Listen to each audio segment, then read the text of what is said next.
In 1998, the Canadian National Railway intentionally derailed a train and drove it down a street in Montreal.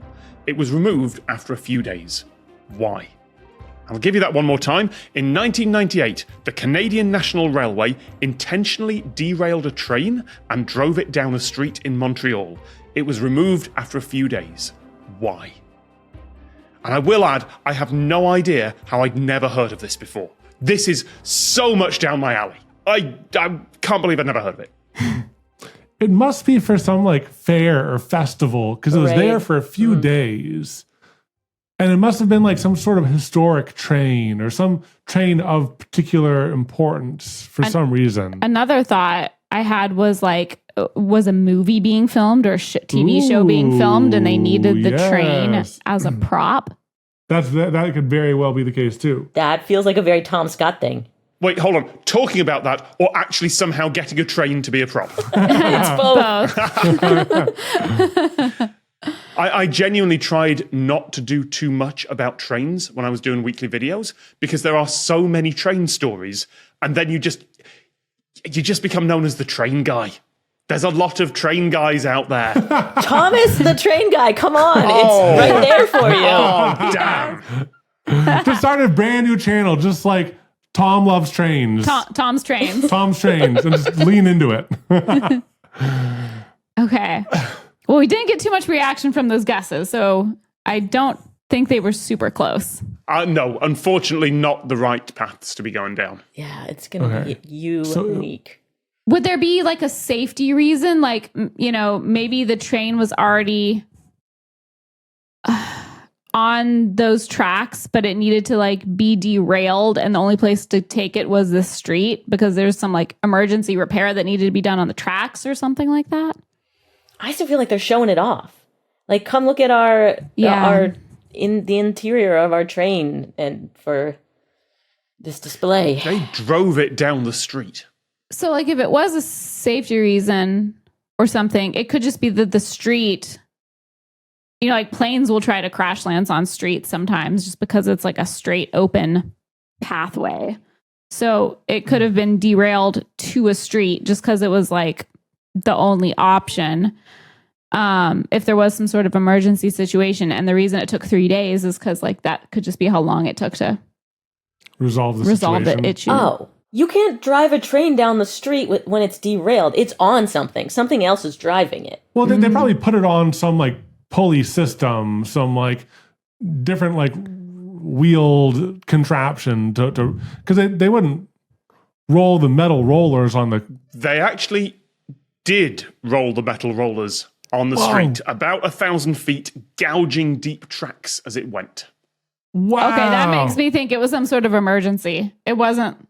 There wasn't time to plan. Because that probably damages the wheels too. You'll probably have to replace all of those wheels. Yep. Okay. Because those wheels need to be smooth. What's the train about to hit that we had to derail it frantically like that down the street? Didn't say that was frantic. Oh, intentionally. Mm-hmm. It was intentionally derailed, but... So that's expensive. That's very expensive to repair the road, to close that road for multiple days, inconveniencing the town, to repair the train. Now, who knows if they repaired the train? Maybe that train was being decommissioned or something. True. But that would normally be decommissioned in a rail yard. Bridge collapse? Evan, you said inconveniencing the town. Actually, the townspeople requested this. Ooh. Okay, that... Are the grooves helping something? I don't think so, because there's easier ways to make grooves than sacrificing derailing a train. The type of train is also important. And Katelyn, earlier you said emergency. That is still true. Even though it wasn't frantic, you got that right. I wonder if was there some sort of like natural disaster and the train was like it had like supplies or something. Now we're getting close. Yes. In Montreal. Yeah. So there could be like a snowstorm or an ice storm. Yeah. Absolutely or something right. Where either the townspeople couldn't get to the train with it being on the tracks or the track like couldn't continue on the tracks because of whatever weather event was going on. Or the trains provided some sort of utility for the town. Maybe the train was for shelter, and it was derailed onto the street and everyone got in there to shelter from some disaster. Or it could be like a snow break or a fire break or something like that. An avalanche break. Well, you said snow break. Yeah. You are so close. You're right that it's an ice storm. You're right that this part of Montreal is having big problems with this ice. But the train is doing a job. Could it be a snow plow train? Because I know in northern countries, there's amazing videos of these massive trains with this giant steel, and it just like pushes all the snow off of the rail to allow trains behind it to go through. So it could be like a snow plow train.